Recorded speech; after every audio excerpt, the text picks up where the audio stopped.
వంటి పాత్ర పోషించినటువంటి శ్రీ కన్నా లక్ష్మీనారాయణ గారు, అఖిల భారత ప్రధాన కార్యదర్శి శ్రీ రామ్ మాధవ్ గారు,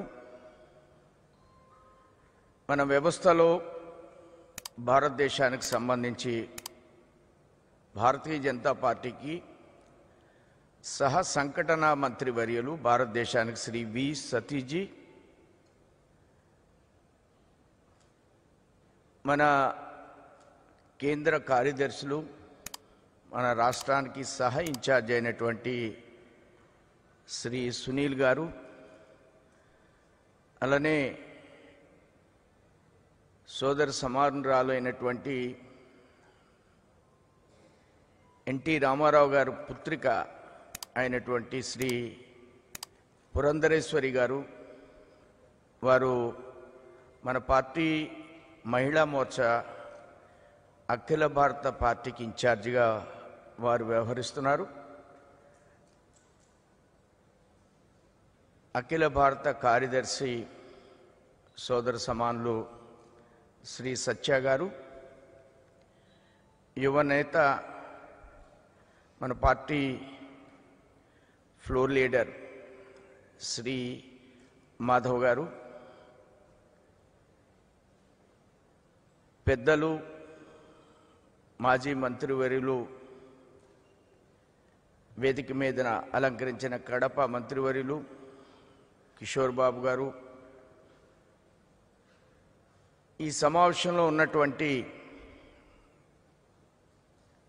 మన పార్టీకి సంబంధించినటువంటి పదాధికారులు, వివిధ బాధ్యతలు నిర్వర్తిస్తున్నటువంటి పెద్దలందరూ కూడా నేను నమోవాకాలు తెలియజేస్తున్నాను. ప్రధానంగా ఆంధ్రప్రదేశ్ రాజకీయానికి భారతీయ జనతా పార్టీ యొక్క వాణి బాణి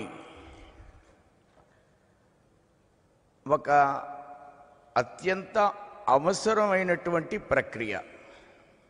ఆంధ్ర రాష్ట్ర ప్రస్తుత రాజకీయాలకి గత అనేకమైన సంవత్సరాలుగా ఆంధ్రప్రదేశ్లో జరుగుతున్నటువంటి రాజకీయాలకి చరమగీతం భారతీయ జనతా పార్టీ యొక్క ఫిలాసఫీ.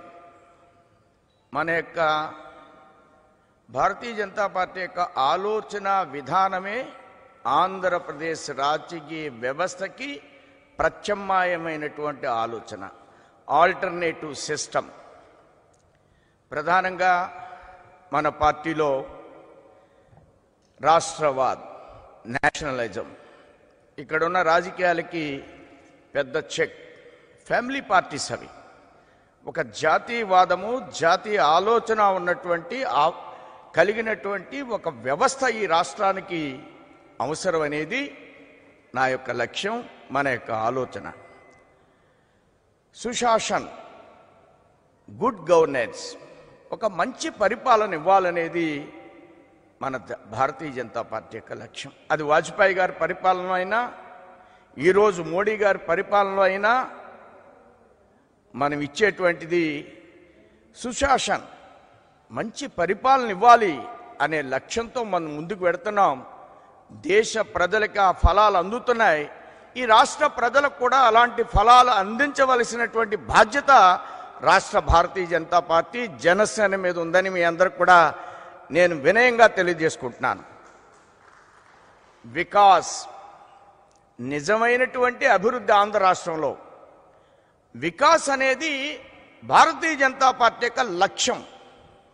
అభివృద్ధి అనేది భారతీయ జనతా పార్టీ యొక్క లక్ష్యం. దేశ అభివృద్ధి అనేది భారతీయ జనతా పార్టీ యొక్క లక్ష్యం. ప్రపంచ దేశంలో తలమానికమైనటువంటి దేశంగా తీర్చిదిద్దడం అనేది భారతీయ జనతా పార్టీ యొక్క లక్ష్యం. భారతదేశం ప్రపంచ దేశాల్లో ఉన్న మానవ వనరుల ఆధారంగా అనేకమైన ఆలోచన విధానాల్లో ప్రపంచ దేశాల కంటే తలమానికమైన దేశం భారతదేశం. అంతకంటే అద్భుతమైనటువంటి రాష్ట్రం ఆంధ్రప్రదేశ్. ఆంధ్రప్రదేశ్లో ఏమి తక్కువ? వనరులు తక్కువ. ఆంధ్రప్రదేశ్లో అనేకమైన కన్స్ట్రక్షన్ కంపెనీస్ ఇవాళ భారతదేశ వ్యాప్తంగా ఉన్నాయి. మానవ వనరులు ప్రపంచ దేశాల్లో ఏ దేశం వెళ్ళినప్పటికీ కూడా ముందు తెలుగు వాళ్ళే ఉన్నారు. ఉన్న జనాభాలో తెలుగు వాళ్ళే అత్యధికమైనటువంటి పర్సంటేజ్ ఉన్నారు. టెక్నాలజీ విషయంలో కావచ్చు, ఏ అంశంలో అయినా కావచ్చు. కానీ ఇక్కడ జరుగుతున్న రాజకీయాలకు విరుద్ధంగా ఉన్న సందర్భంలో వీరి యొక్క మానవ వనరులను అన్నింటినీ కూడా ఆంధ్ర రాష్ట్ర సర్వతోముఖాభివృద్ధిలో వారి పాత్రని వినియోగిస్తూ వికాసం కోసం, నిజమైనటువంటి అభివృద్ధి కోసం భారతీయ జనతా పార్టీ ఈ రాష్ట్రంలో అధికారంలోకి రావడం అనేది అత్యంత ఆవశ్యకతమైనటువంటి అంశం. అది రాబోయేటువంటి ఎన్నికల్లో ప్రజల యొక్క సహకారంతో ఈ అంశాన్ని మనం ముందుకు తీసుకువెళ్తాం.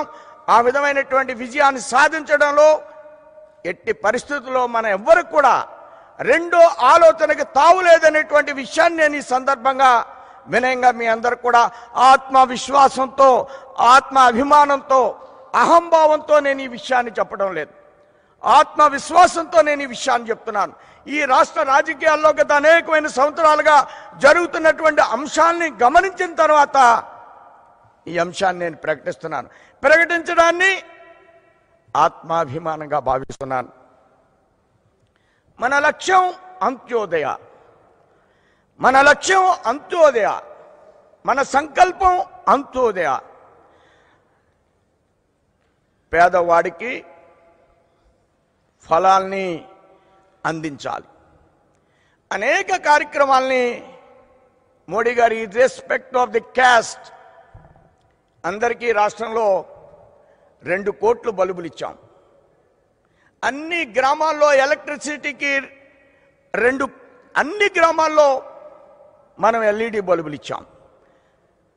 అంటే క్యాస్ట్ లేదు ఇందులో, వర్గం లేదు ఇందులో. 24/7 కరెంట్ ఇచ్చాం ఈ రాష్ట్రానికి. 5 కోట్ల మంది ఎంజాయ్ చేశారు. మనం వచ్చేవరకు రాష్ట్రంలో కరెంటు లేదు, అంధకారం ఉండేది. ఆ రాత్రులు కూడా కరెంటు ఉండేది కాదు, పగలు కరెంటు ఉండేది కాదు, రాత్రులు కరెంటు ఉండేది కాదు. సబ్కా సాత్ సబ్కా వికాస్ అంటే అందరి జీవితాల్లో వెలుగుని నింపడంలో కరెంట్ 24/7 అనేది ఒక అంశాన్ని మీ ముందు ఉంచడానికి ప్రయత్నం చేస్తున్నాను. అంత్యోదయ మోడీ గారు ఈ మధ్యకాలంలో 500 రూపాయలు అందరికీ వేస్తున్నారు. ప్రతి మహిళకి, ప్రతి వ్యక్తికి జన్ధన్ అనేటువంటి ఒక కార్యక్రమాన్ని తీసుకున్నారు. జన్ధన్ అంటే ఒక మహిళకి మొన్న 500 రూపాయలు ఇవ్వడం కాదు, ఒక వ్యాపారస్తుడికి ఒక బ్యాంకులో ఇచ్చేటువంటి, వాళ్ళ వ్యాపారం చేసుకుంటే బ్యాంకులో ఇస్తారు ఓడీనా, అలాంటిది జన్ధన్లో కూడా ప్రతి ఖాతా ఓపెన్ చేసినటువంటి మహిళలకు కూడా ఒక ఇండస్ట్రియలిస్టులకు ఇచ్చేటువంటి సహాయాన్ని, వ్యాపారస్తుడికి ఇచ్చేటువంటి సహాయాన్ని ఆ జన్ధన్ అకౌంట్లో మోడీ గారు పొందుపరిచారు. అంటే అంత్యోదయ, ఆఖరి వ్యక్తి వరకు ఫలాలను అందించాలనేటువంటి ఆలోచనతో మనం ముందుకు వెళ్ళేటువంటి వ్యవస్థని రాష్ట్రంలో నిర్మాణం చేయడం కోసం మనం గట్టి ప్రయత్నం చేస్తున్నాం.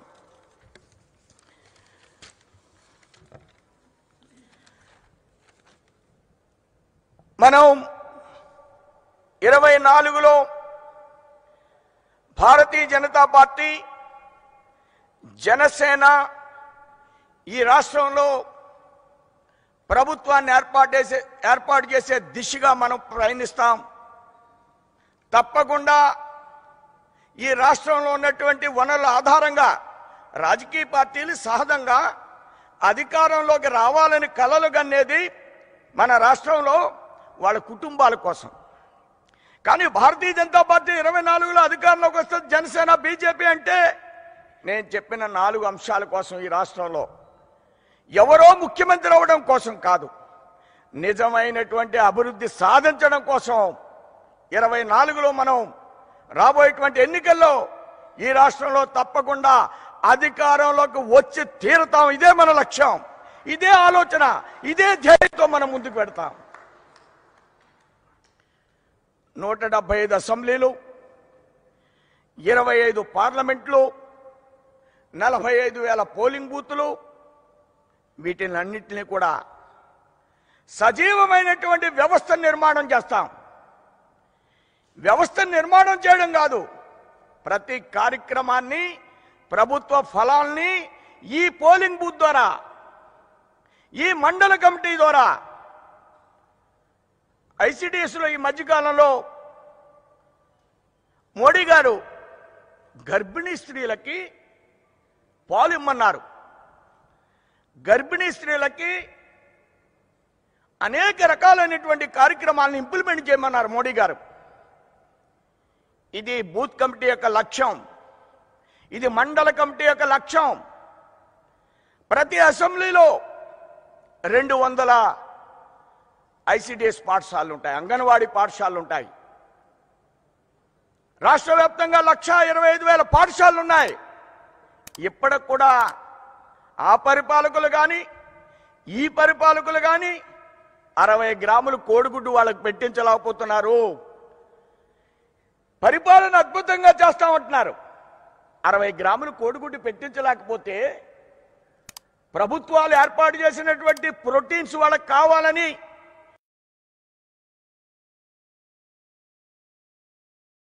జరుగుతున్నాయి. కానీ ఎందుకు జగన్మోహన్ రెడ్డి పెట్టించలేదు? ఎందుకు గత ప్రభుత్వంలో ఉన్నవాడు 60 గ్రాములు కోడిగుడ్డు పెట్టించడం కష్టమా? పాఠశాలల్లో, హాస్టల్లో, అంగన్వాడీ కుటుంబాల్లో అట్టడుగు వర్గాలకు చెందినటువంటి వాళ్ళు. ఇది మోడీ గారి యొక్క లక్ష్యం, ఇది మోడీ గారి యొక్క ఆలోచన. పాలు ఇవ్వాలి పిల్లలకి, గర్భిణీ స్త్రీలకు పాలు ఇవ్వాలి. ఈ మధ్యకాలంలోనే ఇంట్రడ్యూస్ చేశారు. ఈ విధంగా మనం ఒక మంచి దృష్టి కోసం ఈ రాష్ట్రంలో వ్యవస్థను ఆలోచింప చేయాలి. ఈ రాష్ట్రంలో పరిపాలనలోకి రావాలి. 1 కోటి మందికి 60 గ్రాములు కోడిగుడ్డు ఇవ్వాలి. 1 కోటి మందికి 60 గ్రాములు కోడిగుడ్డు ఇవ్వాలి. 5 రూపాయలు కోడిగుడ్డు ఇవ్వాలి, 2 రూపాయలు కోడిగుడ్డు కాదు.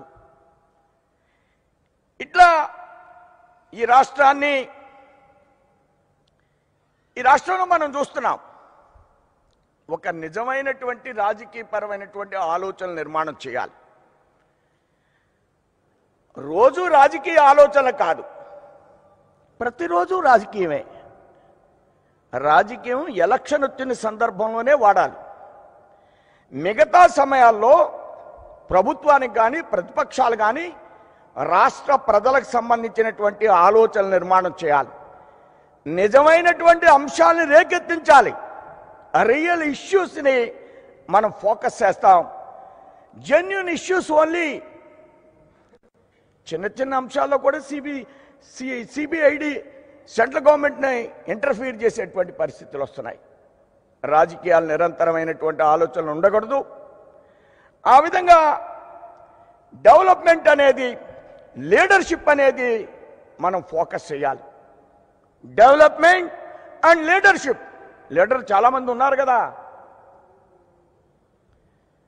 చాలామంది అంటారు, ఇప్పుడున్న ప్రభుత్వం కానీ గత ప్రభుత్వం కానీ మేము బీసీలకి ఇంతమంది ఇచ్చాం, మేము వీళ్ళకి ఇంతమంది ఇచ్చాం, ఎస్సీస్కి ఇచ్చాం, ఎస్టీస్కి ఇచ్చాం. ఇది నిజమా? నిజమైనటువంటి పరిపాలన, నిజమైనటువంటి నాయకత్వం చేసేటువంటి కార్యక్రమాల? గతంలో ఒక హోంమంత్రి ఉండేవారు, నా స్నేహితులైన చంద్రబాబు నాయుడు గారి గవర్నమెంట్లో. బయట అందరూ ఏం చెప్పుకునేవారంటే ఆయన గురించి, ఉప ముఖ్యమంత్రి ఆయన, హోంమంత్రి ఆయన, కానీ కానిస్టేబుల్ కూడా ట్రాన్స్ఫర్ చేయలేకపోతున్నారండి. ఏదో కమ్యూనిటీకి ఇచ్చామని చెప్పుకోవడం కోసం ఎన్ని ట్యాగులు. ఇప్పుడు ఇక్కడ కూడా హోంమంత్రి ఉంది, ఎస్సీకి ఇచ్చామండి హోంమంత్రి. ఎస్సీలందరి మీద గుండు కొరికేస్తున్నారు. ఎస్సీ హోంమంత్రి. మనం ఇచ్చాం ఈ దేశానికి ప్రధానమంత్రిని. ఒక చిన్న కమ్యూనిటీ, సామాజిక వర్గంలో ఒక చిన్న వ్యవస్థకు సంబంధించినటువంటి ఒక వ్యక్తిని భారతదేశానికి ప్రధానమంత్రిని చేస్తే ఈవేళ ప్రపంచ దేశాల్ని శాసించేటువంటి అంశంగా మార్చేటువంటి ఏమిటండి ఇవి రాజకీయాలు. దీనికోసమే మా తపన ఈ రాష్ట్రంలో. అలాంటి లీడర్షిప్ని, అలాంటి ఆలోచనల్ని, అవన్నీ నిజం కాదు. ఈ మధ్యకాలంలో పెద్దలు ఎవరో అన్నారు, ఏమండి అది ఆ పార్టీ ఈ కులం ఇది ఈ కులం, భారతీయ జనతా పార్టీ వీటిని ఎట్టి పరిస్థితుల్లోనే అంగీకరించదు. ఆ క్యాస్ట్ అనే మాటని మేము వెంటనే డినై చేస్తాం. భారతీయ జనతా పార్టీ కులాలకి అతీతమైనటువంటి ఒక నేషనలిస్టిక్ ఓరియంటేషన్ నిర్మాణం చేసేటువంటి ఒక వ్యవస్థ.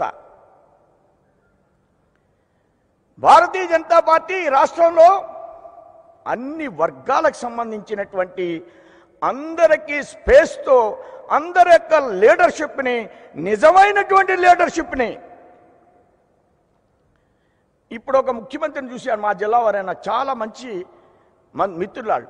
ఏదైనా చెప్పామనుకోండి, ఒకసారి ముఖ్యమంత్రి గారితో ఆలోచించి మాట్లాడతానండి, ఒకసారి వారికి చెప్తానండి. మోడీ గారు అలా అంటారా? మోడీ గారు అమెరికా వెళ్ళి ఆ యొక్క దేశ అధ్యక్షుడిని చెయ్యి పట్టుకుని గంట నడిపించాడు. ఇది భారతీయ జనతా పార్టీ యొక్క క్యారెక్టర్, ఇది భారతీయ జనతా పార్టీ యొక్క ఆలోచన విధానం. This type of leadership, this type of commitment Bharatiya Janata party దేశానికి ఇచ్చింది, ఈ రాష్ట్రానికి కూడా ఇస్తుంది అనేటువంటి విషయాన్ని మీ అందరికి కూడా నేను తెలియజేస్తున్నాను. జనరల్గా గతంలో అనేక కాలం నుంచి మనం గమనిస్తున్నాం ఈ రాష్ట్రంలో. ఆ విషయాల్లో కలగజేసుకోండి, ఈ విషయాల్లో కలగజేసుకోండి, కేంద్రం అనేటువంటి విషయాన్ని ప్రస్తావిస్తున్నారు. కేంద్రం ఈ రాష్ట్రానికి, ఈ దేశంలో ఈ సంవత్సరం 1,20,00,000 ఇళ్ళు ఇస్తే ఈ రాష్ట్రానికి 20 లక్షల ఇళ్ళు, జగన్మోహన్ రెడ్డి గారి ప్రభుత్వానికి 20 లక్షల ఇళ్ళు ఇవ్వాలని ప్రామిస్ చేశాం మనం. 30 లక్షల పట్టాలు ఇస్తున్నాడు ఆయన. కట్టిన ఇళ్ళు, చంద్రబాబు నాయుడు కట్టిన ఇళ్ళు 3,10,000లో 60,000 కంప్లీట్ అయినాయి. అవి డిస్ట్రిబ్యూట్ చేయడం లేదు. 30 లక్షల పట్టాలు ఇస్తానంటున్నారు.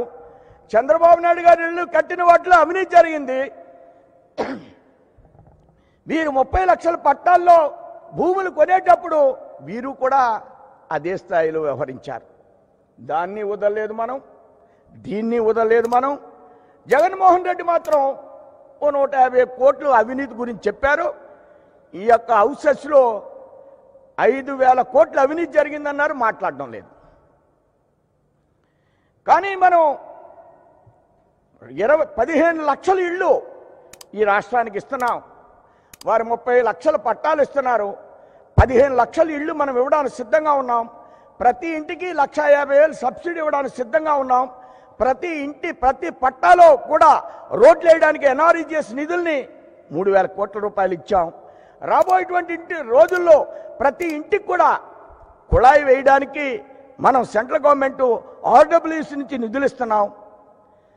ప్రతి ఇంటికి పర్మనెంట్ రోడ్లు వేయడం కోసం మనం పంచాయతీరాజ్ శాఖకి నబార్డు ద్వారా నిధులు ఇచ్చే ప్రయత్నం చేస్తాం. అంటే ఈ ఇళ్లలో అత్యధిక భాగం కేంద్ర ప్రభుత్వానివే. ఇళ్ళు కట్టడానికి, స్థలాలు కొనడానికి జగన్మోహన్ రెడ్డి గారు ఇచ్చింది 7,000 కోట్లు మాత్రమే. మేమిచ్చే సబ్సిడీ 15 లక్షలకి 1,50,000 సబ్సిడీ. రోడ్లు వేయడానికి అంటే నేను ఎందుకు చెప్తున్నానంటే ఈ విషయాల్ని, ఇది మోడీ గారు పెట్టింది కాదు. కేంద్ర వ్యవస్థలు సక్రమంగా రాష్ట్రాల్లో ప్రతి వాళ్ళకి సహాయం చెయ్యాలంటే కొన్ని ఆలోచన విధానాలను ప్రవేశపెట్టారు. అది వాజ్పేయి గారి టైంలో, మోడీ గారి టైంలో అత్యద్భుతంగా ముందుకు వెళ్ళినాయి. ఈ ఇంటి విషయంలోనే నేను క్లారిటీగా చెప్పడం కోసం ప్రయత్నం చేశాను. 4 రోడ్లు వ్యవస్థ కానీ, 6 రోడ్లు వ్యవస్థ కానీ వాజ్పేయి గారు వచ్చిన తర్వాత, మరలా మోడీ గారు వచ్చిన తర్వాత రాష్ట్ర వ్యాప్తంగా మీరు అనేకమైన రోడ్లు వేస్తున్నాం. కర్నూలు నుంచి అమరావతి, అనకాపల్లి నుంచి ఆనందపురం, అదే వాజ్పేయి గారి టైంలో కత్తిపూడి నుంచి ఒంగోలు వరకు. అలానే రైల్వే లైన్ కావాలంటే బాలయ్య గారు ఉండగా కోటిపల్లి దాకా కాకినాడ నుంచి వేస్తే రామ్ మాధవ్ గారు అది అమలాపురం దాకా ఇంచుమించు 1500 కోట్లు బడ్జెట్ దానికి కేటాయించేటువంటి సిద్ధంలో ఉన్నారు. అవి వేయిస్తూ ఉన్నారు. ఆ రైలు మార్గం ముందుకు వెళ్ళేటువంటి పరిస్థితి ఉంది. డిజిటల్ ఇండియా గ్రామానికి మనం ఈ డెక్ట్ వేసి అన్ని గ్రామాలకు కూడా నెట్ రావాలి. 5000 కోట్లు గత ప్రభుత్వంలో ఇచ్చాం. దానిలో కూడా ఎగ్జామిన్ చేయాలి ప్రభుత్వం ఏం జరిగిందనే విషయం. 1500 కోట్లు ఉంది ఇప్పుడు ఈ రాష్ట్రంలో. ఒక గ్రామానికి లైట్లు, ఒక గ్రామానికి శ్మశాన వాటలకి చుట్టూరు కాంపౌండ్ వాళ్ళు, స్కూల్కి కాంపౌండ్ వాళ్ళు, సర్వశిక్ష అభియాన్లో యూనిఫాము 3 జతల బట్టలు ఇచ్చి జగనన్న యూనిఫామ్ అంటారు. అది వాజ్పేయి గారు సర్వశిక్ష అభియాన్లో పెట్టినటువంటిది.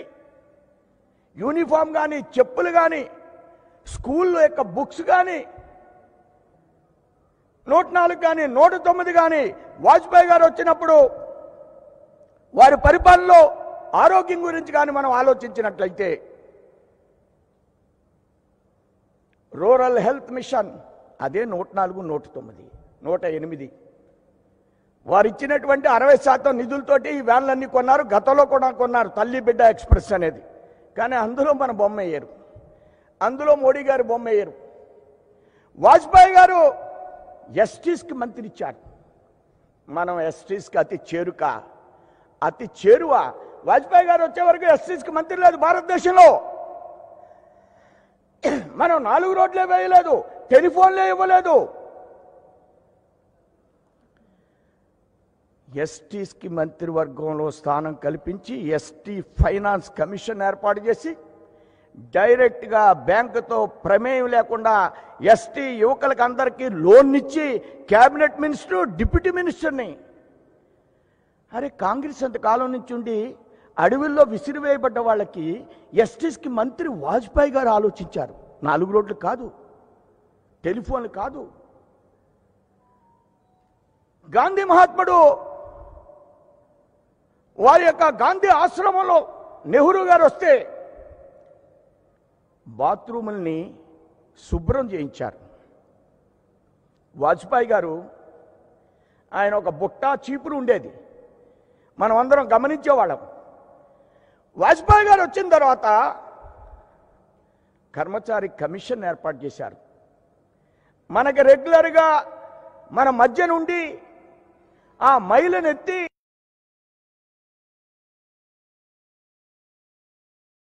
రాత్రి వచ్చి వాటిని తోడి బయట పారబోసేటువంటి కల్చర్ నుంచి కర్మచారి కమిషన్ ద్వారా 5 లక్షల రూపాయలు ఇచ్చి ఒక వెహికల్ని ఏర్పాటు చేసి సెప్టిక్ ట్యాంక్లు క్లీన్ చేయబడును అనేది వాజ్పేయి గారు ఏర్పాటు చేశారు. అంటే ఏ వర్గాల గురించి భారతీయ జనతా పార్టీ ఆలోచిస్తుంది భారతదేశంలో? సబ్కా సాత్ సబ్కా వికాస్ అనే దానికి ఎలాంటి వర్గాల దగ్గరికి భారతీయ జనతా పార్టీని కమిట్మెంట్తో మనం ఆలోచిస్తున్నాం. ఈ సమాజానికి అవసరమైనటువంటి ఆలోచనలను నిర్మాణం చేయడం, ఇది మన బాధ్యతగా మీ అందరికీ తెలియజేస్తున్నాను. ఇలాంటి కార్యక్రమాలు వాజ్పేయి గారు చేశారు. మీ యొక్క విజయవాడలో అనేక ప్రైవేట్ ఎంబీబీఎస్ కాలేజీలు వచ్చినాయి. దేశవ్యాప్తంగా ప్రైవేట్ ఎంబీబీఎస్ కాలేజీలు వచ్చినాయి, వాజ్పేయి గారి గురించే వచ్చినాయి. ఇప్పుడు ఈ రాష్ట్ర ముఖ్యమంత్రి అనేకమైన ఎంబీబీఎస్ కాలేజీలు పెడుతున్నారు. మనం 50% ఇస్తున్నాం. దానిలో మోడీ గారు తీసుకున్నటువంటి డెసిషన్ అది. అన్ని చోట్ల ఎంబీబీఎస్ కాలేజీలు ప్రతి పార్లమెంట్లో ఒకటి పెట్టాలనేటువంటి ఆలోచనతో మోడీ గారు నిర్ణయం తీసుకున్నారు. దానికి 50% మనం ఇస్తున్నాం. దాని మూలంగా డాక్టర్స్, పేదవాళ్ళకి సీట్లు వస్తాయి. అనేక ట్రైబల్ ఏరియాలో కూడా కాలేజీలు పెడుతున్నారు. ఇది మన పాత్ర, మన నిర్ణయం, మనం చేసేటువంటి ఆలోచన అనేటువంటి విషయాన్ని మీ అందరికి కూడా చెప్తున్నాను. మాసివ్ ఇన్ఫ్రాస్ట్రక్చర్ని భారతదేశంలో నిర్మాణం చేయడం అనేది మన యొక్క స్వప్నం, మన యొక్క ఆలోచన, మన యొక్క కళ. ఒక ఇంటి నిర్మాణం చేపడితే ఇల్లు ఇవ్వడం, బ్యాంకుల్లో చాలామందికి ఇల్లు కట్టుకుంటే 2.5 లక్షలు సబ్సిడీ ఇస్తున్నారు మోడీ గారు. అందరికీ 40 లక్షలు వాళ్ళకి ఇన్కమ్ ఉన్నప్పటికీ కూడా ఇస్తున్నారు. కారణం, ఒక ఇల్లు కడితే 20 డిపార్ట్మెంట్లు పనిచేస్తాయి, 20 ఇండస్ట్రీస్ పనిచేస్తాయి, 20 రకాలైనటువంటి ప్లంబింగ్కి 20 రకాల వస్తువులు తయారు రాస్తాం చిట్టీలో. ఎలక్ట్రిసిటీకి 20 రకాలైన వస్తువులు రాస్తాం. ఈ ఇండస్ట్రీస్ అన్నీ ముందుకు పెడతాయి. పేదవాడికి ఇల్లు వస్తుంది, ఇన్ఫ్రాస్ట్రక్చర్ మనం రోడ్లు వేయడం కానీ ఇలా ఇళ్ళ కట్టడం కానీ ఒక అద్భుతమైనటువంటి ఆలోచనతో మన ప్రభుత్వం వెళ్తుంది. అవన్నీ ఈ రాష్ట్రంలో మనం ముందుకు తీసుకువెడుతున్నాం. విశాఖపట్నం రైల్వే జోన్ ఇచ్చాం, మనం వైజాగ్ టు చెన్నై ఇండస్ట్రియల్ కారిడార్ని ఇచ్చాం. ఈ రోడ్ కనెక్టివిటీ నేను 2-3 చెప్పాను. రాష్ట్ర వ్యాప్తంగా అన్ని జిల్లాల్లో ఈ అంశాలు ఉన్నాయి. చిత్తూరు నుంచి ఇచ్చాపురం దాకా అన్ని జిల్లాల్లో ఈ రోడ్ కనెక్టివిటీని ఏర్పాటు చేస్తున్నాం. రాజమండ్రి నుంచి అరకు అంటే ఏంటది? ఒక టూరిజాన్ని అభివృద్ధి చేయాలంటే ట్రైబల్ ఏరియా నుంచి ఒక రోడ్డు వేస్తే ఆ యొక్క ప్రదేశాలను చూసుకుంటే వెళ్ళేటువంటి ఒక ఆలోచన. టూరిజం డిపార్ట్మెంట్ వాళ్ళు కర్నూలుకి 50 కోట్లు ఇచ్చారు. టెంపుల్ యొక్క ఆలోచనలో అన్నవరానికి ఇస్తున్నారు, సింహాచలానికి ఇచ్చారు. ఎక్కడ ఏ అవకాశం ఉంటే అక్కడ కేంద్ర ప్రభుత్వం అడుగులు వేసుకుంటూ ముందుకి రాష్ట్రాన్ని తీసుకువెళ్లే విషయంలో హెల్త్ కానీ నెక్స్ట్ 5 ఇయర్స్లో ఈ రాష్ట్రానికి 10,000 కోట్లతో ప్రతి ఇంటికి వాటర్ ట్యాప్ వేస్తే 5,000 కోట్లు ఇవ్వడానికి సిద్ధంగా ఉన్నాం. 1000 కోట్లు ఆల్రెడీ రాష్ట్రంలో రిలీజ్ చేయడం మనం ప్రయత్నం చేస్తున్నాం. ఈ విధంగా రాష్ట్రంలో దేశంలో అనేక రకాలైన కార్యక్రమాలు చేపడితే అవి ఈ రాష్ట్రంలో మనం విస్తృతంగా గతంలో కానీ ఇప్పుడు కానీ ఎప్పుడైనా కానీ ఈ కార్యక్రమాలు నిరంతరం కొనసాగిస్తూ ఆంధ్ర రాష్ట్ర యొక్క సర్వతోముఖాభివృద్ధికి ఎల్లవేళలా కేంద్ర ప్రభుత్వం ఈ రాష్ట్రంతో ఉంటుంది. అతి ప్రేమైనటువంటి రాష్ట్రం మోడీ గారికి, భారతీయ జనతా పార్టీ ప్రభుత్వానికి ఆంధ్రప్రదేశ్ అనేటువంటి విషయాన్ని మీ అందరికి కూడా నేను తెలియజేస్తున్నాను.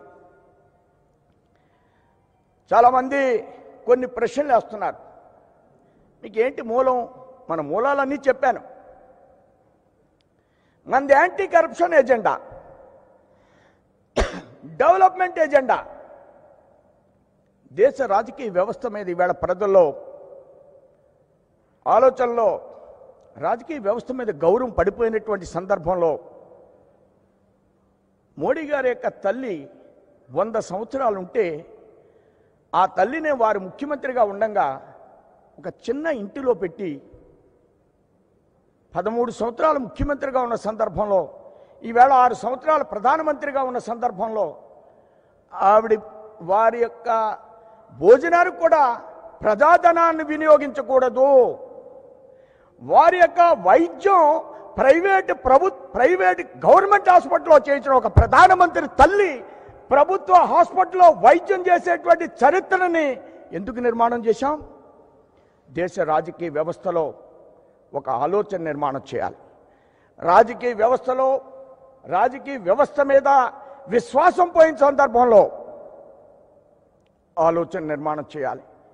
ఇంతకంటే ఈ రాష్ట్రంలో అధికారంలోకి రావడానికి ఇప్పుడున్నటువంటి రాజకీయ వ్యవస్థలో ఇక్కడ ఒక ఇల్లట, ఎక్కడో ఒక రిసార్ట్ అంట, ఎక్కడో ఒక లాడ్జ్ అంట, ఆ లాడ్జిలో కాఫీ 500 తల్లినేమో ప్రభుత్వ హాస్పిటల్కి ఇన్ని వ్యవస్థలు ఏర్పాటు చేసుకుని అందులో ఉండడం మనకు అర్హత లేదండి. ఈ అర్హత చాలదండి. రాజకీయాల్లో కమిట్మెంట్తో వెళ్ళడం అర్హత కాదండి. క్యాష్ లేకుండా ముందుకు వెళ్ళడం అర్హత కాదండి. అన్ని వర్గాల్ని సమానంగా చూసేటువంటి ఆలోచనతో పరిపాలనా విధానాన్ని నిర్మాణం చేయడం మనకు అర్హత కాదండి. ఎస్టీస్కి, ఎస్సీస్కి, కర్మచారీస్కి, ఎస్సీస్కి వాజ్పేయి గారు ఉండగా ఈ బ్యాంకుల్లో లోన్లు రావడం లేదని ఒక స్కీమ్ పెట్టారు. 3 లక్షలు 4 లక్షలు డైరెక్ట్గా లోన్ ఇచ్చేయాలి. 1,50,000 సబ్సిడీ, 1,50,000 ఈ కమిషన్ ఎస్సీ కార్పొరేషనే ఇవ్వాలి. అది వాజ్పేయి గారు ఉన్నంతకాలం సాగింది. మరలా కాంగ్రెస్లో తీసేశారు. మరలా మోడీ గారు వచ్చిన తర్వాత పెట్టారు. చంద్రబాబు నాయుడు గారు ఆ వ్యాన్లు ఇచ్చారు. ఆ వ్యాన్లన్నీ ఎక్కడున్నాయో మన మంత్రి గారికి తెలుసు. కొద్ది కాలం. దాంట్లో థ్యాంక్ యూ సీఎం అంట, చంద్రబాబు నాయుడు బొమ్మ అంట, పెట్టింది వాజ్పేయి గారు, పునరుద్ధరించింది మోడీ గారు, దాని మీద బొమ్మ థ్యాంక్ యూ. స్టిక్కర్లు వాళ్ళవి, పథకాలు మనవి. ఇవన్నీ నేను ఎందుకు చెప్తున్నానంటే మనకు ఒక విశ్వాసం, మనకు ఒక కాన్ఫిడెన్స్, అన్ని వర్గాలకి సహాయ సహకారాలు అందించడం, ఇది మన యొక్క లక్ష్యం. అన్ని వర్గాలకు కూడా కరప్షన్ లేకుండా, యాంటీ కరప్షన్ ఎవ్వరు చేసినప్పుడు కూడా దాన్ని సహించేటువంటి అంశం కాకుండా మనం ముందుకు వెళ్ళాలనేటువంటి ఒక ఆలోచన. ఆత్మనిర్భర్ భారత్లో ఇలాంటి సందర్భంలో మోడీ గారు 20 లక్షల కోట్ల రూపాయలు ఇచ్చి ఈ రాష్ట్రంలో అగ్రికల్చర్ విషయంలో, ఈ రాష్ట్రంలో ఒక ప్రధానమైనటువంటి రంగం, మత్స్య సంపద ఈ రాష్ట్రంలో ఒక ప్రధానమైనటువంటి రంగం, సముద్ర తీర ప్రాంతం ఈ రాష్ట్రంలో ఒక ప్రధానమైనటువంటి అంగం. ఇలాంటి వాటిల్ని ఈ ఆత్మనిర్భర్ భారత్లో మన రాష్ట్రంలో అనేక మంది ఫిషర్మెన్స్ ఉన్నారు. వాళ్ళందరూ గుజరాత్ వెళ్తున్నారు, వాళ్ళందరూ మద్రాసు వెళ్తున్నారు, వాళ్ళందరూ కర్ణాటక వెళ్తున్నారు. ఆలోచించండి ఒకసారి ఎందుకు జరుగుతుందో. ఇంత సముద్ర తీర ప్రాంతం ఉండి 14 తర్వాత మోడీ గారు ఈ రాష్ట్రానికి 6 బెర్తలు ఇస్తా అన్నారు, ఫిషర్మ్యాన్స్కి 6 బెర్త్స్ ఇస్తా అన్నారు. గత ప్రభుత్వం చేయలేదు. ఈ ప్రభుత్వంలో కూడా మన ఫిషర్మ్యాన్స్ గుజరాత్ వెళ్తే పాకిస్తాన్కి దొరికిపోయారు. ప్రభుత్వానికి కనువిప్పు కలిగింది. ఏం జరిగింది, ఏ బిల్లు ఉంది, ఏ అకౌంట్ ఉంది, ఆంధ్ర రాష్ట్రంలో కేంద్రం ఇస్తుందని చూసి ఈవేళ 3 బెర్తలు కడుతున్నారు. రాష్ట్ర ప్రభుత్వం 19 కోట్లే పెడుతుంది, కేంద్ర ప్రభుత్వం 3,000 కోట్లు పెడుతుంది. 3,000 కోట్లు పెట్టి బెర్తలు కడితే 30,000 కోట్లు చేపలు పడతారు. 20 లక్షల మంది ఫిషర్మెన్స్ 30,000 పెడితే 3,000 పెడితే 30 లక్షల టోనాస్ చేపలు కానీ అనేక రకాలైనటువంటి చేపల పెంచుతారు. విదేశ మార్గద్రవ్యం మనకు వస్తుంది, వాళ్ళకి అత్యధికమైనటువంటి ధరకు వస్తుంది. అంటే మన ఆలోచనలు ఏ విధంగా ఉన్నాయి? ఆత్మనిర్భర్ భారత్లో కానీ మన యొక్క విధానంలో కానీ అనేక రంగాల్లో ఉన్నటువంటి అనేక వర్గాలకు సంబంధించినటువంటి ఆలోచన విధానం, ప్రభుత్వ ప్రగతిలో సబ్కా సాత్ సబ్కా వికాస్ అనేటువంటి ఆలోచనలో ఏ వర్గాన్ని వదలనటువంటి ఆలోచన. భారతీయ జనతా పార్టీ యొక్క సంకల్పం, భారతీయ జనతా పార్టీ యొక్క కమిట్మెంట్ సబ్కా సాత్ సబ్కా వికాస్ అని మేము నినాదం కాదు ఇది. ముందుకు వెళ్ళేటువంటి వైఖరి, అన్ని వర్గాల్ని ఆదుకునేటువంటి వైఖరి. నేను ఎన్ని వర్గాల గురించి చెప్పాను, ఎస్టీస్ గురించి చెప్పాను, ఎస్సీస్ గురించి చెప్పాను, కర్మచారీస్ గురించి చెప్పాను, ఫిషర్మ్యాన్స్ గురించి చెప్పాను, రొయ్యలు పండించే రైతుల గురించి చెప్పాను. రైతాంగము ఏవైతే మహిళా సంఘాలు ఉన్నాయో, ఇవాళ మహిళా సంఘాలు, డోక్రా మహిళా సంఘాలు ప్రపంచ దేశాలన్నీ కూడా తిరుగుతున్నాయి. డోక్రా మహిళా సంఘాలు వాళ్ళు ఉత్పత్తులు చేస్తున్నారు, వాళ్ళు అనేక రకాలైనటువంటి వస్తువులు అమ్ముతున్నారు తయారు చేసి. రైతును కూడా వారు పండించేటువంటి పంట ద్వారా అలాంటి ఉత్పత్తులను తయారు చేయాలనేది మోడీ గారి ఆకాంక్ష. ఈ రైతు పండించే ప్రతి పంటని ప్రపంచ దేశాలకి పంపించాలి. రైతు కూడా ఒక వ్యాపారస్తుల, రైతు తన పండించే పంటకి అవి మహిళా సంఘాలు, ఈ ఎఫ్పిఓస్, వీటిని వేళ ప్రభుత్వం కేంద్రం ఆలోచిస్తుంది. ఇలాంటి కష్ట సమయంలో కూడా అనేక రకాల కార్యక్రమాలని రైతుల గురించి కానీ, ఎంఎస్ఎంఈస్ గురించి కానీ, అట్లనే వలస కార్మికుల గురించి కానీ, వివిధ వర్గాల గురించి కష్ట సమయంలో ఇష్టమైనటువంటి అనేక రకాల కార్యక్రమాలు. ఇవి దఫదఫాలుగా చెప్పాను అనుకోకండి, ఇవి మా కమిట్మెంట్స్, ఇవి మా యొక్క స్వాభిమానానికి టిక్ టాక్ తీశారా. వెంటనే భారతదేశంలో అనేకమైన టాక్స్ వచ్చేసినాయి. ఉన్న రిసోర్సెస్ ఈ భారతదేశంలో, ఉన్న మేధో సంపద భారతదేశంలో, ఆ తీసుకునేటువంటి ధైర్యమైనటువంటి నిర్ణయాలు, ఇది నాయకత్వానికి ఉన్నటువంటి కమిట్మెంట్. మోడీ గారు ఈ మధ్యకాలంలో మీరు గమనించినట్లయితే చైనా నుంచి పెద్దవారు వస్తే మెడ్రాస్ తీసుకెళ్ళి ఒక దేవాలయాన్ని చూపించారు. చాలామంది నాకు అప్పుడప్పుడు అంటారు, అమెరికా వాళ్ళు వచ్చిన తర్వాత రైల్వే లైన్ వేశారు, అదే సార్ ఇదే సార్, అభివృద్ధి చెందాం. మన దగ్గర నుంచి అన్నీ పట్టుకోకపోవడానికి అన్నీ వేశారు వాళ్ళు. కానీ హంపి కానీ 1000 స్తంభాల గుడి కానీ 1000 సంవత్సరాల కింద కడితే అవి ఎందుకు ఇప్పటి వరకు ప్రశాంతంగా మనల్ని చూస్తూ మనం వెళితే కళ్ళు తిరిగిపోయేలాగా మనకి అవి ఫోజిస్తున్నాయా? మనలో ఆత్మ నిర్భరతను పెంచుతున్నాయా? ఆత్మాభిమానాన్ని పెంచుతున్నాయా? స్వాభిమానాన్ని పెంచుతున్నాయా? ఈవేళ ఏముంది? ఆ వేళ కమిట్మెంట్ ఉంది భారతదేశంలో, ఈవేళ కరప్షన్ ఉంది. అలాంటి కమిట్మెంట్ ఉన్నటువంటి శిల్ప సంపదకి సంబంధించినటువంటి భారతదేశాన్ని, అలాంటి ఆలోచనని, అలాంటి వ్యక్తి నిర్మాణాన్ని చెయ్యాలనేది భారతీయ జనతా పార్టీ యొక్క సంకల్పం. ఇంత అద్భుతమైనటువంటి దేశమే భారతదేశం. ఇలాంటి కమిట్మెంట్తో ఇంజనీరింగ్ వ్యవస్థ లేనప్పుడు రాళ్లతో అంత అద్భుతమైనటువంటి శిల్ప సంపదని, బాడితెలు కానీ, ఉలులు కానీ, ఫర్నిచర్ కానీ ఎంత అద్భుతంగా ఉండేటువంటి పరిస్థితి. ఇలాంటి ఆలోచనని మనం నిర్మాణం చేయాలి. పెద్దలు మాట్లాడవలసినటువంటి పరిస్థితి ఉంది. సోషల్ జస్టిస్ అనేది మన ఎజెండా. ఈ రాష్ట్రంలో దేవాలయ భూములు కానీ తిరుపతి భూములు అమ్మేయాలనుకున్నారు. వీళ్ళ కాన్సెప్ట్ లేదు పాపం. రాజశేఖర రెడ్డి గారు మత మార్పిడి తీసుకుంటే, జగన్మోహన్ రెడ్డి గారు మత మార్పిడి తీసుకుంటే, మనలో ఉన్న వాళ్ళు కొంతమంది మత మార్పిడి తీసుకుంటే, మన నిజమైనటువంటి హిందువులు కాబట్టి ఎవరైనా ఇంకో మతంలోకి వెళ్ళడానికి మనం ఎవరైనా కూడా ఇబ్బంది పడం. నిజమైనటువంటి సోషలిజం ఎక్కడుందంటే భారతదేశంలో, భారతీయులో ఉంది. కానీ మారిన తర్వాత ఆలోచనలు మారి భారతీయులు ఇచ్చినటువంటి భూముల్ని అమ్మేసి వేలం వేయాలనేటువంటి ఆలోచన తీసుకున్నప్పుడు భారతీయ జనతా పార్టీ ఈ ప్రభుత్వాన్ని తీవ్రంగా హెచ్చరిక చేస్తుంది. ఇసుకలో అవినీతి జరిగితే హెచ్చరిక చేస్తుంది. దేవాలయ భూముల మీద ఎట్టి పరిస్థితుల్లో ఈ ప్రభుత్వం వచ్చినా వెంటనే ఎదుర్కొనేటువంటి ఆలోచనతో భారతీయ జనతా పార్టీ ఉంటుందని మీ అందరు కూడా నేను తెలియజేస్తున్నాను. అమరావతి విషయాన్ని కానీ మనం గమనించినట్లయితే, అమరావతిలో ఉన్నటువంటి రైతాంగం 1000 ఎకరాల భూములు 64,000 ప్లాట్స్ రైతులకు ఇవ్వాలి. 9,000 ఎకరాలని అభివృద్ధి చేయాలి. 9,000 ఎకరాలని అభివృద్ధి చేయాలి. భారతీయ జనతా పార్టీ ఒకటే చెప్తుంది, ఈ 64,000 ప్లాట్స్ని వెంటనే అభివృద్ధి చేయాలి రాష్ట్ర ప్రభుత్వం. వాటికి అన్ని రకాల సౌకర్యం గతంలో ఏవైతే చెప్పామో వాటిని అన్నింటినీ వెంటనే ఇంప్లిమెంట్ చేయాలి. It's our commitment. అలానే నిజమైనటువంటి భూముల యొక్క రైతులకి సహాయం చేయాలి. నిజమైనటువంటి భూములకు సంబంధించినటువంటి రైతుల్ని రక్షించవలసినటువంటి బాధ్యత ఈ ప్రభుత్వం మీద ఉంది. చట్టంలో అనేక రకాలైన అవకతవకలు జరిగి అనేక మంది మీద కేసు పెట్టారు. వాటిని వెంటనే బయటికి తీయవలసినటువంటి పరిస్థితి కూడా ఈ ప్రభుత్వం మీద ఉంది.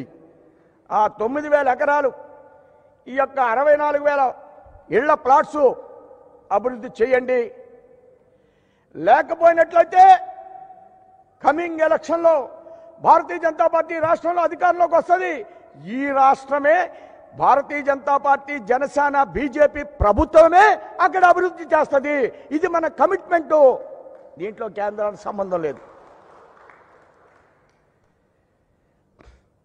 ఈ విధంగా అన్ని అంశాల మీద మనకు కన్ఫ్యూజన్ లేదు. అన్ని అంశాల మీద మనకు కన్ఫ్యూజన్ లేదు.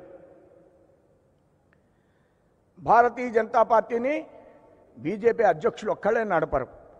భారతీయ జనతా పార్టీని భారతీయ జనతా పార్టీ నడుపుద్దని చెప్పాను నేను. దీని వెనకాల చాలా అర్థం ఉంది. అర్థం చేసుకోవడానికి సులువుగా మీకు కూడా అర్థం అవడం కోసం నేను ఈ విషయాన్ని చెప్తున్నాను. గత అధ్యక్షులు కన్నా గారు రాష్ట్రంలో నిరంతరం తిరిగారు. వారు నిర్విరామంగా తిరిగారు. అందరు నన్ను అడుగుతున్నారు, నిర్విరామంగా తిరిగారు. ఎక్కడా ఖాళీ లేదు వారికి.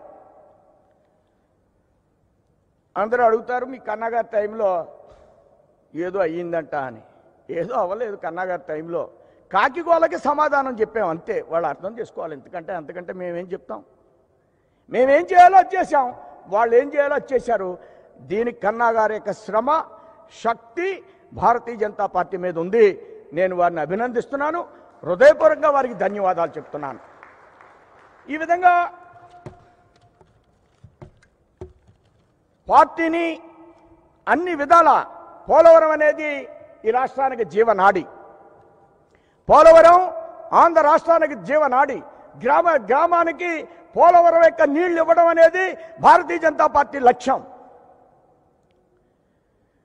పోలవరంలో అనేకమైన అంశాల్లో గతంలో రాష్ట్రం విడిపోయినప్పుడు ఒక్క భారతీయ జనతా పార్టీ మాత్రమే మాట్లాడింది. అక్కడేమో విడిపోదాం అని తెలంగాణలో లెటర్ ఇవ్వడం, ఇక్కడేమో కలిసి ఉందామని ఇక్కడ ఒక యాజిటేషన్ నడపడం. మేము ఒకటే కమిట్మెంటు, రాష్ట్రం విడిపోతే ఏం కావాలి అనేది మా లక్ష్యం. అలాగే మాట్లాడాం. ఎప్పటికి కూడా హైదరాబాద్తో కలిసి ఉండి అనేకమైన సంవత్సరాలు ఈ ముఖ్యమంత్రులు హైదరాబాద్ హైదరాబాద్ హైదరాబాద్ అంటే విడిపోయిన తర్వాత 13 జిల్లాల గురించి ఆలోచించాలి. నా యొక్క ఆలోచన అది, నా మాట యొక్క తీరది. 13 జిల్లాలు క్యాపిటల్ కాదు, ఒక క్యాపిటలే అభివృద్ధి చెందాలంటున్నారు. కాదు, మేము అన్ని జిల్లాల్లో ఒక్కొక్క ఇన్స్టిట్యూట్ పెట్టాం. అన్ని జిల్లాల్లో కూడా ఈవేళ గత 14 నుంచి ఇప్పటి వరకు అనేక కార్యక్రమాలు చేశాం. ఆ లక్ష్యంతో ముందుకు వెళ్ళాలనేది అకౌంటబిలిటీ, నిజమైనటువంటి పరిపాలన కావాలి మనకి. పరిపాలన అందరూ చేస్తున్నారు. ఒక ముఖ్యమంత్రి టైంలో 2 లక్షల కోట్ల ఎడ్యుకేషన్ ఖర్చు పెడుతున్నాం. ఇది అనాదిగా ఖర్చు పెడుతున్నాం. ప్రభుత్వ పాఠశాలలో చదివేటువంటి ఒక విద్యార్థికి 70,000 కోట్లు అవుతుంటే, ప్రైవేట్ పాఠశాలలో ఒక విద్యార్థికి 42 కోట్లు అవుతుంటే, బయట 58% చదువుతుంటే, ప్రభుత్వ పాఠశాలలో 42% చదువుతుంటే, ఒక ముఖ్యమంత్రిని 2 లక్షల కోట్లు ఖర్చు పెడుతుంటే ఈ డబ్బు ఏమైంది? అకౌంటబిలిటీ ఇచ్చేటువంటి పరిపాలన భారతీయ జనతా పార్టీ రాష్ట్రానికి అందిస్తుంది. దీని మీద ఆలోచన చేయడం లేదు. ఇది చాలా ముఖ్యమైన అంశం. అది ఆరోగ్యం కానీ, అది ఎడ్యుకేషన్ కానీ, అది వ్యవసాయం కానీ, మొక్కలు పెంచడం కానీ. జగన్మోహన్ రెడ్డి గారు మొక్కలు పెంచేస్తాం ఎన్ఆర్ఈజీఎస్ నుంచి 1 కోటి మొక్కలు అన్నారు.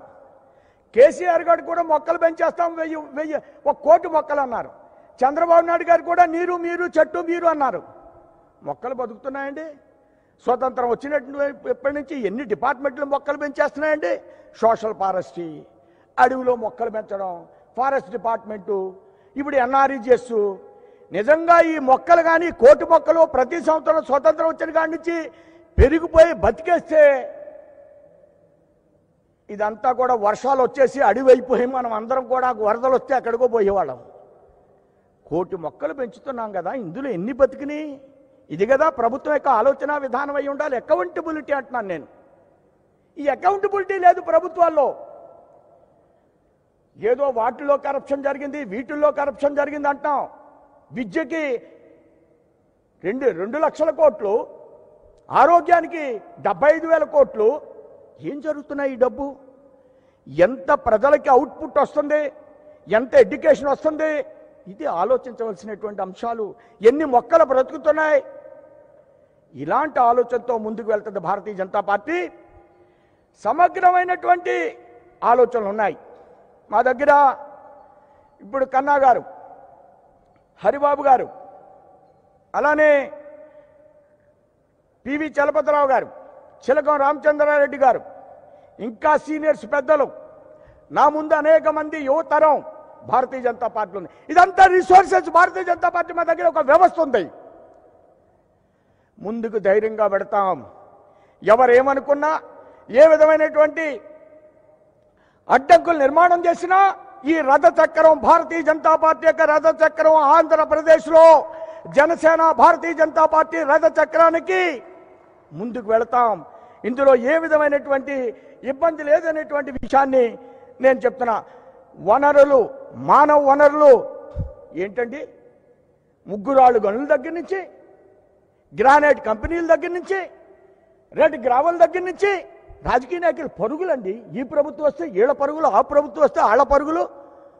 ఆ వేళ ఎవరో రాజశేఖర రెడ్డి గారి నాన్న దగ్గర నుంచి గనులు అళక, అప్పులు మనక, ప్రభుత్వ వనరులు పోయినసారి ఎండి ఎవరు, పోయినసారి వారు ఏం చేశారు, ఇప్పుడు వీరేం చేస్తారు, ఈ వనరులన్నీ కూడా ఈ యొక్క మానవ వనరులకి తరలిస్తాం. ఇలాంటి ఆలోచనతో మేము ముందుకు పెడతాం. ఈ కోవిడ్ సమయంలో అనేక మంది మరణిస్తున్నారు. మాణిక్యాలరావు గారు మనకు సజీవమైనటువంటి కార్యకర్త మన దగ్గర నుంచి విడిచి వెళ్ళిపోయారు. అనేక మంది మన కార్యకర్తలకే కాదు, దేశంలో రాష్ట్రంలో ఇలాంటివి జరుగుతున్నాయి. రాష్ట్ర ప్రభుత్వం ఈ విషయాన్ని కోవిడ్ ఎమర్జెన్సీ ఒక 15 రోజులు దీని మీద దృష్టి పెట్టాలి. ప్రభుత్వానికి అనేక రకాలైనటువంటి ఆలోచనతో ముందుకు పెడుతుంది. ప్రభుత్వం అనేక రకాలతో ముందుకు పెడుతుంది. వాళ్ళకి రకరకాల రోజు బ్యాగులు కట్టేసి బియ్యం ఇచ్చేయాలి, పెన్షన్ ఇలా అందిద్దాం, వీటిని అన్నింటినీ చేద్దాం, మీ నవరత్నాలు అన్నీ చేద్దాం, ప్రజల జీవంతో ఉండాలి కదా. దీని గురించి ఆలోచన చేయాలి. ఒక 15 రోజులు ఏ పని చేయకుండా మన రాష్ట్రంలో 10,000 కేసులు వస్తున్నాయి, తూర్పుగోదావరి జిల్లాలో 1,500 కేసులు వస్తున్నాయి, అనేక రాష్ట్రాల్లో అనేకమైన ఎక్స్పీరియన్సెస్ ఉన్నాయి. వీటిని రాష్ట్రంలో అమలు చేయాలి. న్యూ ఎడ్యుకేషన్ పాలసీ వచ్చింది. 5వ తరగతి దాకా మాతృభాష కావాలని చెప్పారు. అది ఈ రాష్ట్రంలో కూడా ఇంప్లిమెంట్ చేయాలి. గత ప్రభుత్వంలో జరిగినటువంటి మనకి తెలుగుదేశం ఎంతో, వైసీపీ కూడా అంతే.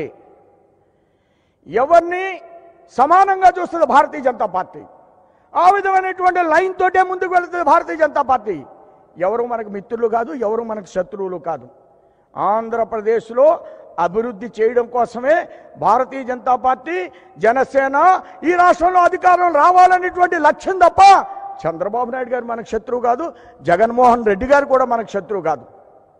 ఇది మన యొక్క ఆలోచనతో ముందుకు పెడతాను. పెద్దలు అనేక మంది, రామాధవ్ గారు మాట్లాడాలి, నేను ఎక్కువ ఇప్పటికే సమయం తీసుకుని ఉంటాను, అన్నిదా భావించొద్దని. మీరందరూ కూడా కార్యకర్తలందరూ ఈవేళ చాలా ఆనందంగా ఉన్నారు. పెద్దలే కాదు, యువకులే కాదు, ప్రతి కార్యకర్త భారతీయ జనతా పార్టీ అధ్యక్షుడు ఈవేళ ఆంధ్ర రాష్ట్రంలో. అలాంటి స్పిరిట్తో మనం ముందుకు వెడదాం. ఆ విధంగా కింద స్థాయిలో ఒకే ఒక అంశాన్ని చెప్పి నేను ముగిస్తాను. 1986లో వాజ్పేయి గారితో నేను ఒక 6గురు కూర్చున్నాం. అందులో నరసింహారెడ్డి కూడా ఉన్నారు. వారు కొన్ని విషయాలు ప్రస్తావించారు. ఏం చేస్తా ఏంటి ఇలాంటి విషయాలు ప్రస్తావించారు. అన్న తర్వాత వారు ఒక విషయాన్ని, ఈ మధ్యన రాజీవ్ గాంధీ ఒక విషయాన్ని చెప్పారు. మీరు ఎవరైనా గమనించారా అన్నారు. అని వాళ్ళు చెప్పారు, గమనించామండి. ఏదో రూపాయి ఖర్చులో కిందకి 10 పైసలే వెళుతున్నాయన్నారు. మనం కూడా అధికారంలోకి వస్తాం. వాజ్పేయి గారు అన్నమాట 86లో మనం కూడా అధికారంలోకి వస్తాం. ఎంత విశ్వాసమో చూడండి వారికి. నువ్వు ప్రధానమంత్రి అవుతావంటే వాజ్పేయి గారిని, after all I'm a school teacher son, నేను మోతీలాల్ నెహ్రూ కొడుకుని కాదు. ఇది మన యొక్క సంకల్పం, ఆలోచన. అయినప్పటికీ కార్యకర్తల దగ్గర మాట్లాడినప్పుడు మనం కూడా అధికారంలోకి వస్తాం. ఈ 10 పైసలు కాదు, ఈ యొక్క పూర్తి ధనాన్ని ప్రజల దగ్గరికి చేర్చాలి అనే చెప్పే విషయం నా మనోపలకం మీద ఉంది. కాబట్టి 2 లక్షల కోట్లు ఎడ్యుకేషన్కి ఇస్తున్నాం, ఐసిడిఎస్కి ఇన్ని 100 కోట్లు ఇస్తున్నాం, అడవులకి ఇన్ని 100 కోట్లు ఇస్తున్నాం. ఏమవుతున్నాయి ఇవి? ఇది మన తపనగా ప్రతి కార్యకర్తలో మారవలసినటువంటి సమయం ఆసన్నమైంది. ఆ విధంగా ప్రజానీకానికి సబ్కా సాత్ సబ్కా వికాస్ అని ఈ యొక్క విజయవాడలో దీన్ దయాళ్ ఉపాధ్యాయ 1965లో మన యొక్క ఆర్థిక విధానాన్ని ప్రకటించారు. Political centre, political nerve centre Vijayawada. అలాంటి సెంటర్లో ప్రపంచ దేశాలకి 3వ ప్రత్యామ్నాయమైనటువంటి ఆర్థిక విధానాన్ని అందించినటువంటి వ్యవస్థ భారతీయ జనతా పార్టీ. వ్యక్తి యొక్క ఆధారం కాకుండా, మనిషిని ఆర్థిక జీవిగా కాకుండా, మనిషిలో కర్తృత్వాన్ని పెంచి సమాజానికి ఉపయోగపడేటువంటి ఆర్థిక విధానాన్ని ప్రవచించినటువంటి పార్టీ భారతీయ జనసంఘ్. అలాంటి స్థలంలో ఈవేళ నాకు ఈ బాధ్యతని పార్టీ అప్పగించినందుకు హృదయపూర్వకంగా ధన్యవాదాలు తెలియజేస్తూ నేను సెలవు తీసుకున్నాను. జై హింద్, జై భారత్.